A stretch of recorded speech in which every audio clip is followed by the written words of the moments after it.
Olá, sétimo ano. Eu vi pelos comentários que vocês gostaram bastante da primeira aula, fico satisfeita. E a gente vai tentando adequar aí, melhorar cada vez mais as aulas de vocês. Hoje é a segunda aula, vocês devem ter notado que eu mudei de ambiente, né? Na realidade eu estou no meu quarto e como não estava aparecendo as coisas no quadro, eu optei hoje em utilizar slides na televisão. Se ficar legal, ótimo, eu vou continuar usando. Qualquer problema que vocês tenham de visualização, é só me avisar que eu tento dar um outro jeito. Né? Foi o que eu falei até na aula de sexto ano. Se está sendo novo para vocês, para a gente também tá. Né? Todo mundo foi pego de surpresa. Então a gente também está tendo algumas dificuldades aí para conseguir fazer essas videoaulas. Entendeu? Porque eu particularmente nunca tinha feito antes uma videoaula, né? Então, assim, a gente vai tentando, vai fazendo, mas o importante é o quê? É o amor, é o carinho que a gente tem por vocês. A gente quer que vocês não sejam prejudicados, né? A gente quer tentar amenizar essa situação. Então, vamos nós, tá bom? Hoje nós vamos falar sobre o papel da ciência, tá? É o capítulo 3. E aqui eu fiz um resuminho para vocês, porque o capítulo 3 ele é bem extenso. Esse resumo ele vai ser enviado também para vocês, ele vai estar lá na plataforma, tá? Com o mesmo título. Então não se preocupem, que ele vai estar lá na plataforma. Vocês podem acompanhar por ele essa aula. Se vocês quiserem, pega o resumo. Não é necessário imprimir, mas aí não sei, fica a critério de vocês. Se prefere acompanhar pelo livro ou se prefere acompanhar pelo resumo, tá? Se preferir, essa questão de imprimir, de não imprimir, eu acho que fica muito a critério do aluno. Não, o que fica mais fácil para ele estudar, tá bom? Eu sou bem flexível com relação a isso.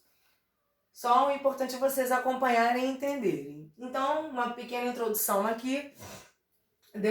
Desde a antiguidade, o homem realiza investigações científicas com o objetivo de comprovar a existência de diversas coisas. Um exemplo disso é a energia elétrica. Nós sabemos que ela existe, mas não a vemos, né? A gente sabe, eu até estou utilizando bastante energia aqui, né? Bastante fontes de energia, mas a gente não vê, né? Graças à investigação científica, podemos compreender como ocorrem diversos fenômenos e, a partir daí, analisar suas causas e consequências para transformar em tecnologia útil para nós. Então, na realidade, desde muitos anos atrás, o homem ele já vem fazendo essa investigação científica. Na época nem era chamada de investigação científica, né? Mas ele vem tentando descobrir várias coisas para quê? Para partir dessas coisas desenvolver algo de utilidade, de uso, né, humano, tá? Então, na realidade, por exemplo, há muitos e muitos anos atrás, eles ficavam observando a previsão do tempo, eles ficavam observando o tempo, para quê?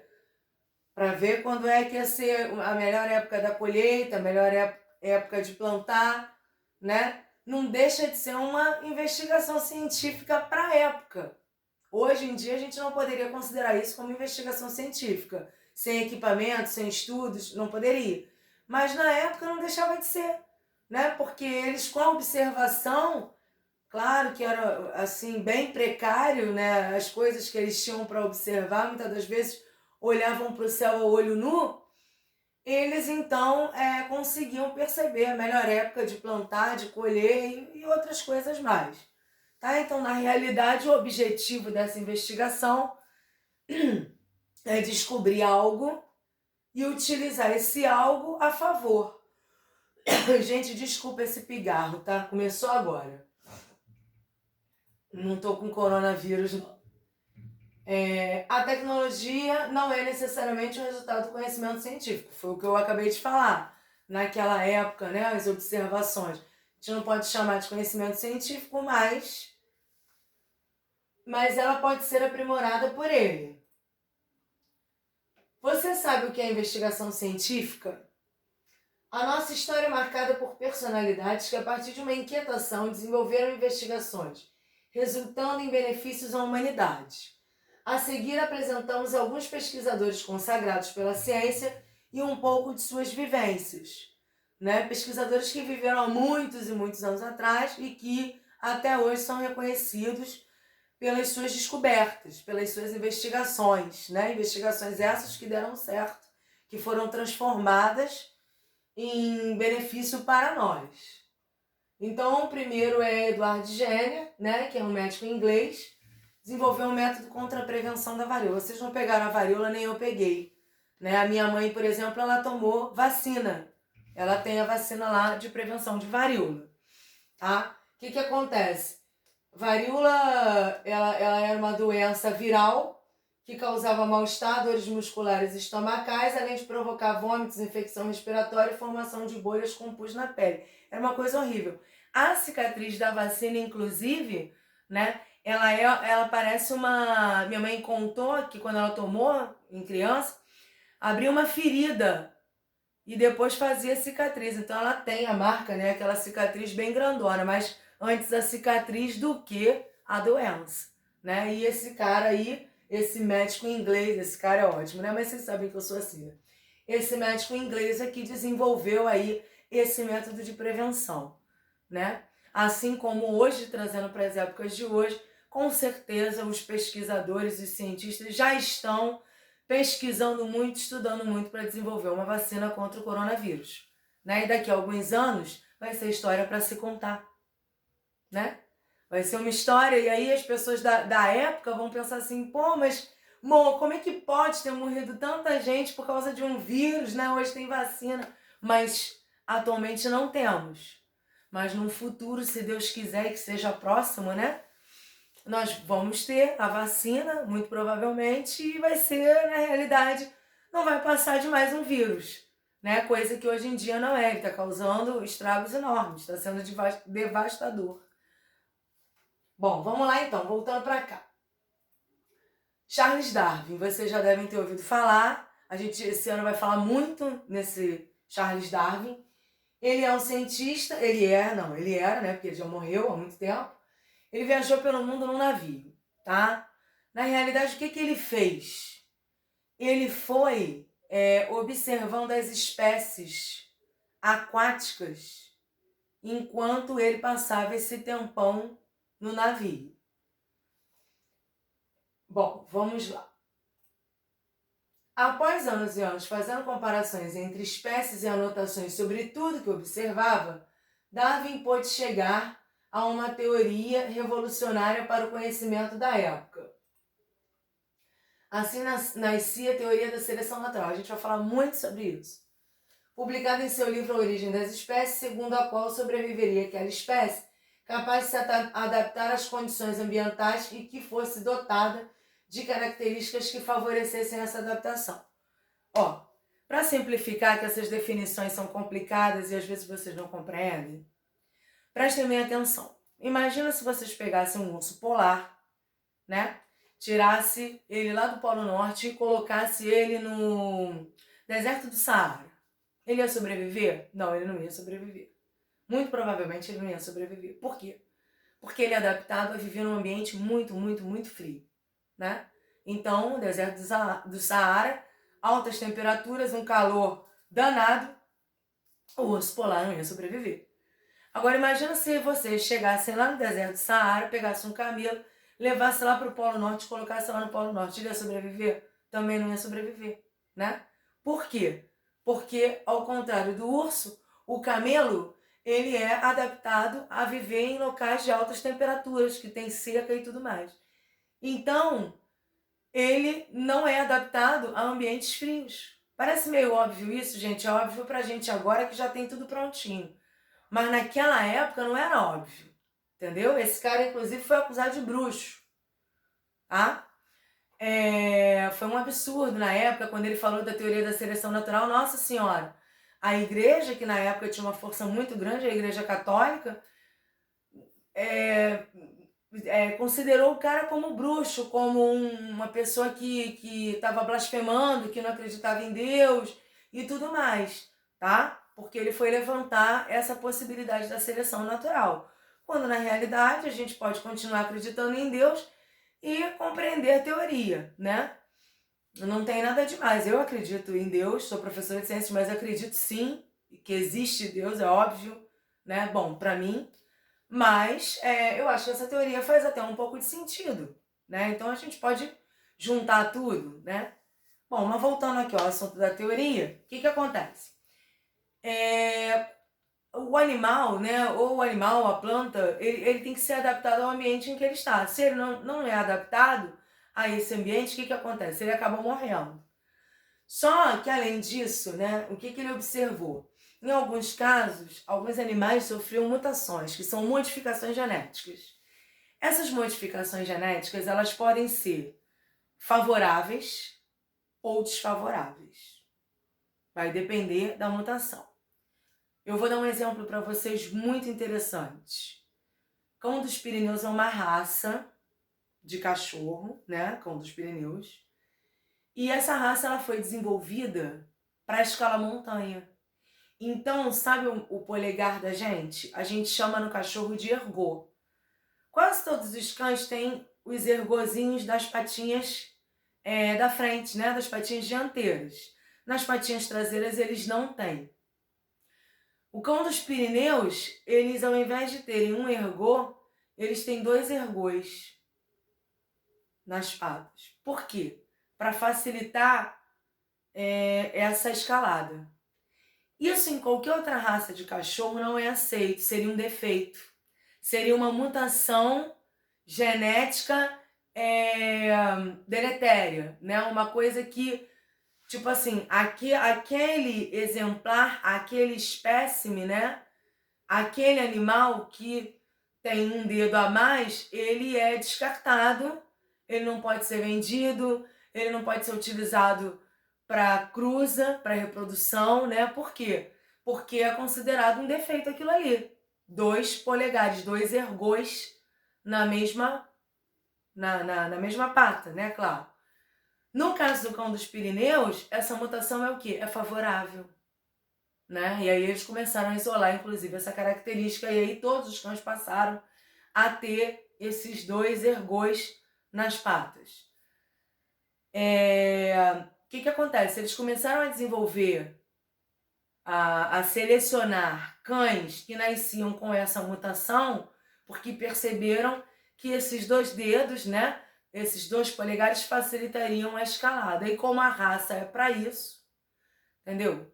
Eu acho que ficou tranquilo, né, o entendimento. Qualquer coisa, gente, entre em contato lá na plataforma que eu torno a explicar, tá? Falo de uma outra forma para vocês entenderem. Mas é para vocês observarem isso. Algumas das vezes, uma modificação, imagine vocês, a África, em sua maior parte, é formada por pessoas negras e eu não entendo muito esse negócio de cores, porque se a gente for pensar em cor, né, é complicado. Mas os povos daquele ambiente, eles têm cor, eles têm pele escura, né? Pele morena, pele negra. Difícil você ver uma pessoa muito branca na África dos olhos azuis, que nasceu ali, né? Por quê? Porque aquele povo, né, aquelas pessoas, elas são adaptadas àquele clima, tá? Elas são adaptadas àquele clima. Se uma pessoa muito branquinha, de olhos azuis, né, nascesse na África, o que acontece? Ela não ia estar adaptada àquele clima. Poderia se adaptar? Poderia, mas é mais difícil. Ia ter que viver cheia, entupida de filtro solar, sei lá que número.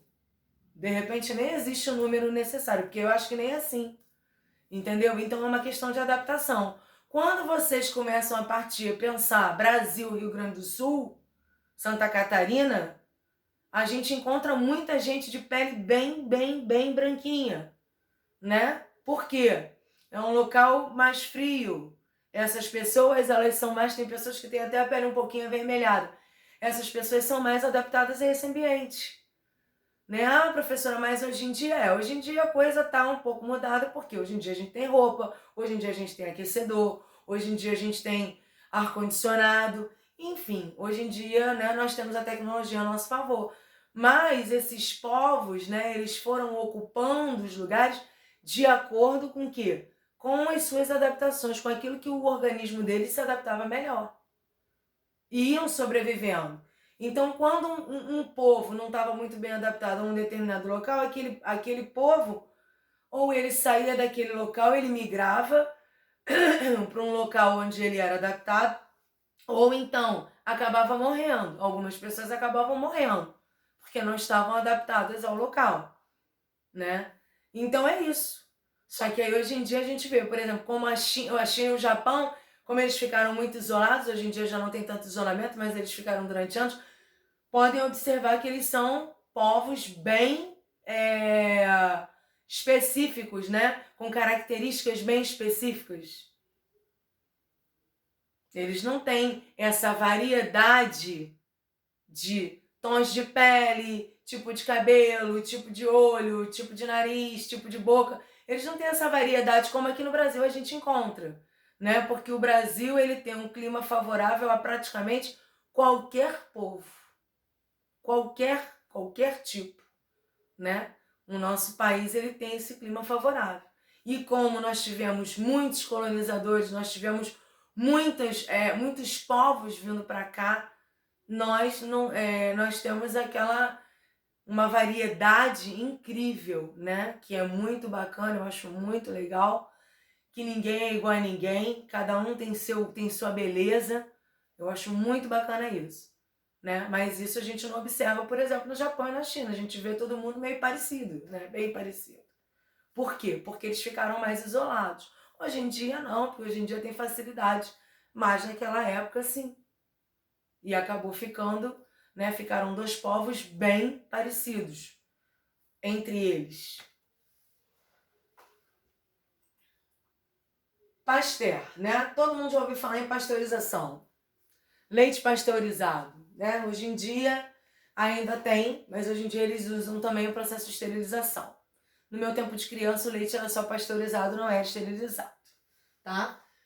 A pasteurização foi criada por Pasteur, Louis Pasteur. A gente chama de Pasteur, tá?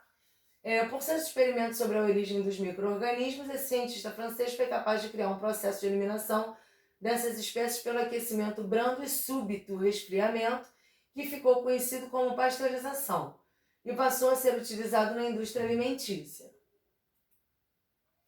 Outra grande contribuição de Pasteur para a ciência foi a descoberta da vacina contra a raiva, olha só, que bacana, em que utilizou micro-organismos enfraquecidos para estimular o organismo a produzir anticorpos.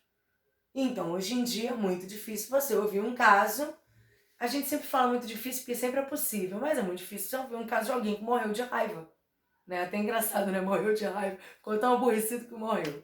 Gente, desculpa a brincadeira, mas é só para descontrair. Tá? A raiva, vocês sabem que é uma doença, né? Também causada por um vírus.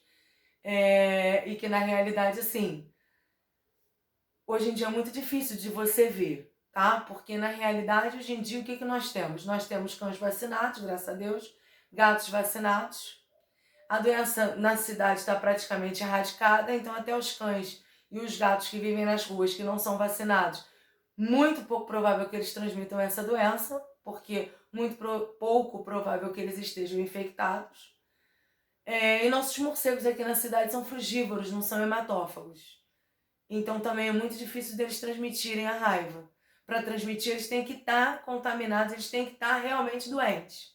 E aí é só se a pessoa de repente pisar no morcego doente, no chão, não perceber e ele morder, mas quando acontecer isso, a pessoa com certeza vai correr para um posto de saúde para tomar soro e vacina. Tá? Então é muito difícil hoje em dia você ver alguém morrer dessa doença. Mas na época, nossa senhora, se eu tiver a oportunidade, eu vou procurar um vídeo que eu já assisti e vou sugerir lá na plataforma para vocês assistirem. Tá? Mas eu não prometo não. Eu vou procurar porque esse vídeo é bem antigo. Eu não sei se eu vou achar. tá? Se eu achar, eu coloco lá para vocês o link para vocês assistirem. Oswaldo Cruz, vocês já devem ter ouvido falar, né? O bairro ali perto de Madureira é em homenagem a este notável cientista brasileiro que combateu a peste bubônica, também era uma doença horrível na época, né? Em São Paulo e comandou o saneamento no Rio de Janeiro em 1904. Saneamento é o quê? Né? É limpeza, tá? É a forma de limpeza, de higiene, né? Para impedir o que? A disseminação de micro-organismos.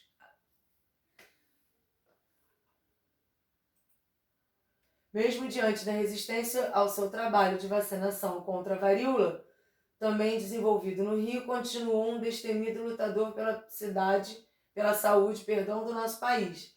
Então, o que acontece? Ele, na realidade, assim, ele trabalhou em conjunto, né, com o outro cientista que desenvolveu a prevenção da varíola. Ele trabalhou em conjunto criando a vacina, tá? Porque normalmente você não tem um cientista só trabalhando numa determinada coisa, numa determinada vacina, um determinado remédio, nada disso. Você tem vários, você tem uma equipe. Carlos Chagas, cientista brasileiro que pesquisou e descobriu as causas e sintomas e o meio de propagação da doença que recebeu o seu nome, doença de Chagas, que é causada pelo barbeiro. O barbeiro é um tipo de percevejo muito comum nesses locais mais pobres, mais humildes, onde tem casas de pau a pique, tá? Há um tempo atrás teve uma reportagem aí que tinha barbeiro no açaí. Eu até hoje não tenho certeza disso. Eu tenho com as minhas dúvidas. Mas, enfim, é mais comum em locais mais simples, onde a temperatura é mais alta e existem casas de pau a pique. Porque a gente sabe que, assim, essa nossa realidade não é a realidade de todo o Brasil, né? Essa nossa realidade de tecnologia, de poder ver uma televisão, de ter um celular de última geração, de ter um notebook, enfim, não é a realidade de todo o Brasil. A gente ainda tem lugares bem pobrezinhos, bem humildes, pessoas muito simples, pessoas que às vezes não têm nenhum calçado. Viajou o Brasil inteiro investigando barbeiro e inseto causador da doença, que é um percevejo. Não se pode esquecer também da sua contribuição para demonstrar a importância do saneamento básico. Tá? Então ele também, juntamente com quem? Com o Oswaldo Cruz, responsável pelo saneamento básico. Adolfo Lutz, também motivo de orgulho brasileiro, esse notável cientista investigou profundamente as condições de saúde do Brasil, desenvolvendo uma vasta obra sobre doenças como cólera, né? Que é uma doença, na realidade, aí, bacteriana, que causa diarreias fortíssimas, febre amarela, malária e outras do tipo. Então, estudando o método científico, para eles chegarem nessas conclusões, existem técnicas, existem formas, né? Eles padronizaram isso, tá? Então, na realidade, essas etapas, né, padronizadas hoje, elas têm que ser seguidas. Naquela época, há muito tempo atrás, elas não eram seguidas, tá? Cada um fazia do seu jeito. Hoje em dia a coisa é padronizada. Então vamos ver aqui, ó. A partir do objetivo da ciência de explicar os fatos que ocorrem na natureza, surge a figura do cientista estudioso capaz de encontrar explicações para fenômenos naturais por meio de hipóteses ou suposições. Ou seja, ideias que precisam ser testadas experimentalmente. Ninguém pode sair falando qualquer besteira, tá? Para chegar, por exemplo, para a produção de um remédio, até alimento, gente. Alimento que eu digo é ração de cachorro, por exemplo, né? Antes da ração ser lançada, ela é testada. Tudo tem que ser testado para ver se realmente é funcional. E aí sim é exposto, é colocado para a população utilizar, tá? Não tem como ser diferente. Não dá para... De repente eu chego aqui e falo para vocês assim, olha só, se comer papel fica curado do coronavírus. É mentira, né? que teste, que estudos que eu fiz, quais métodos eu utilizei para chegar a essa conclusão. Não é por aí, tá? Então, um alerta, um apelo que eu faço a vocês e aos responsáveis de vocês que estão assistindo o vídeo, que vão assistir o vídeo, né, ou até vocês mesmos comentarem, não acreditem em tudo quanto é bobagem que botarem na internet. Qualquer pessoa pode falar qualquer coisa na internet. Então a gente tem que ter muito cuidado e muito bom senso, né, para não colocar a própria vida em risco, tá? Ainda não tem nada eficaz contra este tipo de coronavírus, o Covid-19. Este tipo, os outros tipos já tem. Mas esse tipo ainda não tem. Eles estão estudando, mas ainda não tem. Fico alerta aí para vocês. A fim de uma melhor compreensão do fenômeno estudado, os cientistas estabeleceram etapas para a pesquisa científica, ou seja, um método científico. Vamos supor, desse modo, que um cientista deseja saber como é possível obter água apropriada para beber quando uma pessoa está, por exemplo, perdida no oceano. Vai tentar dar um jeito de quê? De tirar o sal da água, né? Para isso ele precisa fazer o quê? Olha as etapas aqui. Ele vai observar, ele vai... Problematização, o que seria isso? Qual é o problema? Qual é o problema? Ele vai... Primeiro ele observa sobre o assunto que ele quer. Vamos botar aqui o sal na água? E aí como é que a pessoa vai beber uma água salgada? Então o problema qual é? Como a pessoa vai beber uma água salgada? Formulação de hipóteses. Aí ele vai começar a pensar, bom, se eu congelar essa água, o sal não congela, que congela é a água. E depois o sal vai ficar embaixo, eu tiro a água e aí a pessoa vai beber. Então, uma forma é retirar o sal. A pessoa ficar sem beber água, não vai sobreviver, né? Vai morrer. O problema é que congela a água. Se a pessoa está à deriva lá no navio, também não tem como. Então, ele vai pensar, ele vai formular hipóteses. Dessas hipóteses, as mais lógicas, as melhores, ele vai fazer a experimentação, ele vai fazer o teste, ele vai testar. Testar em quem? Depende. No caso aqui, teria que ser na própria pessoa, né? Mas tem casos que testem animais, tem casos que testem outros humanos, enfim, plantas, tá? E vai concluir, né? Conclusão essa que pode ser, de qualquer maneira, sempre vale a pena, mas poderá ser uma conclusão boa. A partir desse trabalho concluiu-se que, sei lá, se eu colocar água, tô inventando, tá, gente? Pelo amor de Deus. A água numa garrafa, depois de 4 dias o sal, ele desce e eu posso beber a água. Tô inventando aqui. Seria uma conclusão o quê? Positiva. Arrumou um jeito de tirar o sal da água, mesmo demorando, né? Agora, de repente, conclusão. Por exemplo, após experimentações, concluímos que nenhuma das hipóteses acima foi possível. De se foi funcional, foi possível de se utilizar. Então tem isso. Nem sempre, né, é ganho. Assim, nem sempre é avanço. Ganho não. Ganho a gente sempre ganha. Porque mesmo que a gente erre, a gente tá ganhando porque aprende com o erro. Né? É chato, mas aprende. Mas nem sempre vai se ter uma conclusão que se espera. Às vezes, né? Bom, só um minutinho. Agora eu vou pedir a vocês, né? Isso tudo tem na teoria, tá? Lá na plataforma tem no documento. Vai ter no documento. Vai ser disponibilizado junto com o vídeo. Façam agora os exercícios do livro das páginas 50 a 57. Tá? Tá aqui direitinho. Se vocês não conseguiram, eu não sei como tá, porque eu tô do outro lado da tela, né? Eu só vou ver o vídeo depois.